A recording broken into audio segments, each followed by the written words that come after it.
Welcome to the Salmon Runs YouTube. Enjoy the video. You begin by confirming the problem, arrange a formal assessment, and bring clear examples of when attention or impulse control fail. Once done, start 2 immediate routines, consistent sleep/wake, and a 10-20-minute morning planning block to anchor your day. Make sure to record a baseline symptom log for 7-14 days.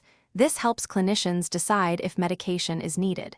If impairing, schedule a medication consult and share your log and routines so treatment decisions are evidence-based and personalized. Once you have routines and a treatment plan, deepen skill work. Adopt structured time blocking, 25-50-minute focused periods with 5 15-minute breaks, and use timers so you don't rely on subjective focus. Make sure to offload memory into external aids, checklists, labeled storage, calendar alerts, and phone reminders.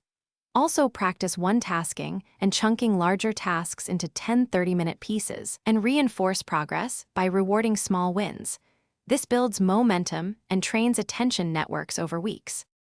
You finish by setting a monitoring routine, weekly metrics for sleep, mood, focus, and any medication effects, sharing these with your clinician to fine-tune treatment. Once stable, optimize your environment, reduce visual clutter, create single-purpose zones, and try noise canceling for focus.